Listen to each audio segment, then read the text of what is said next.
మోకాళ్ళ నొప్పులు, disc problems లాంటి అన్ని సమస్యలకు సంప్రదించండి Homeocare international world class homeopathy 9001175550.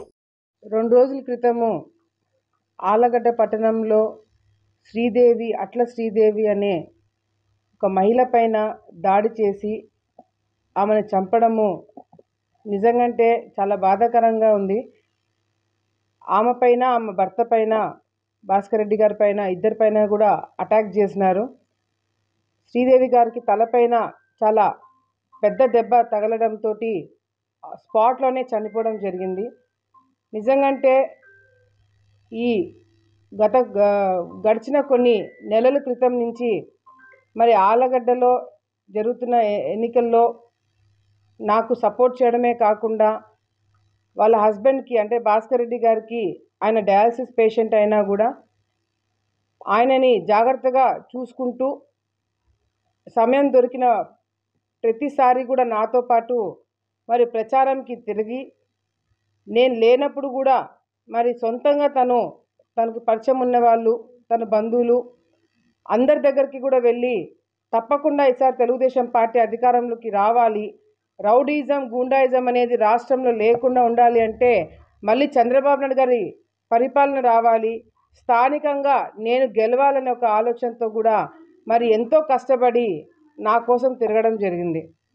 మరి ఈరోజు ఆమెని చంపేసిన వ్యక్తులు ఆల్రెడీ ఎఫ్ఐఆర్, పోలీస్ డిపార్ట్మెంట్ వాళ్ళు ఎఫ్ఐఆర్ కట్టడం జరిగింది. దాదాపుగా 11 మంది కేసులో ఉన్నారని చెప్పడం జరిగింది. తప్పకుండా న్యాయం జరుగుతుంది అని నేను కూడా వాళ్ళకి హామీ ఇవ్వడం జరిగింది.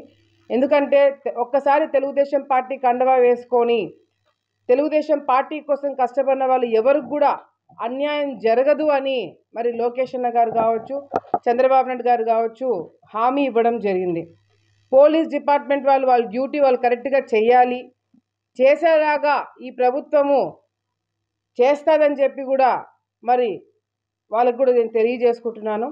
ఎందుకంటే అందరూ గత ప్రభుత్వంలో వచ్చిన పోలీస్ డిపార్ట్మెంట్ ఉన్న వాళ్ళందరూ కూడా ఇప్పుడు ఆళ్ళగడ్డలో గత ప్రభుత్వంలో వేసుకున్న వాళ్ళు ఉన్నారు కాబట్టి మరి వాళ్ళ మీద ఇంకా ప్రేమాభిమానాలు చూపిస్తున్నారో అనే ఒక చిన్న డౌట్ అనేది అందరికి కూడా ఉంది. కానీ చంద్రబాబు నాయుడు గారు, లోకేష్ అన్న గారు మాత్రము ఇటువంటివి ఏ పార్టీలకు అతీతంగా ఎవరు చేసినా అది సొంత పార్టీ వాళ్ళైనా సరే క్షమించేది లేదని చాలా స్పష్టంగా ఎప్పుడు కూడా చెప్పడం జరుగుతుంది. మేము కూడా ఆలగడ్డ ఎమ్మెల్యేగా నేను ఆ కుటుంబానికి అండగా ఉండడమే కాకుండా అన్ని విధాలుగా వాళ్ళకి న్యాయం చేస్తానని చెప్పి కూడా ఈ సందర్భంగా కుటుంబ సభ్యులకి చెప్తూ, ఆడవాళ్ళ మీద రాయలసీమ ప్రాంతంలో మామూలుగా ఆడవాళ్ళ జోలికి రారు, పిల్లల జోలికి రారు అంటారు. కానీ ఈరోజు రాయలసీమలో ఆడవాళ్ళని హత్య చేసేంత స్థాయికి ఈరోజు దిగజారినారంటే నిజంగానే చాలా విచిత్రంగా అనిపిస్తుంది.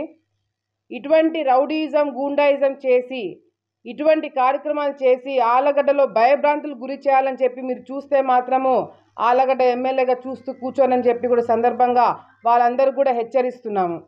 మరి అంతేకాకుండా గతంలో కూడా నంద్యాల ప్రాంతం నుంచి రౌడీలని, గూండాలను తీసుకొచ్చి కిరాయిలు ఇచ్చి వాళ్ళని మరి ఈరోజు ఆలగడ్డ ప్రాంతంలో కూడా వాళ్ళని తిప్పి భయభ్రాంతికి గురి చేయాలని చెప్పి చూస్తున్నారు.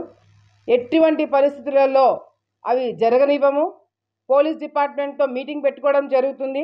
ఎవరైనా ఎటువంటి కార్యక్రమాలు చేసేవాళ్ళు బయట తిరిగితే మాత్రము పోలీస్ డిపార్ట్మెంట్ పైన చాలా తీవ్రంగా మేము కూడా యాక్షన్ తీసుకోవాల్సి వస్తుందని చెప్పి సందర్భంగా మరి ఎస్పీ గారికి, డిఎస్పీకి, మిగతా ఎస్ఏలకి, సిఏలకు కూడా మేము తెలియజేసుకుంటున్నాము.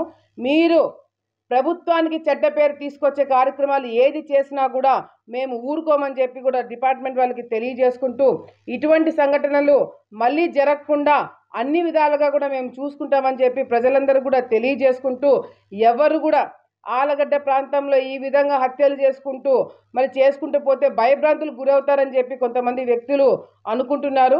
ఇక్కడ భయపడే వాళ్ళు ఎవరు లేరు.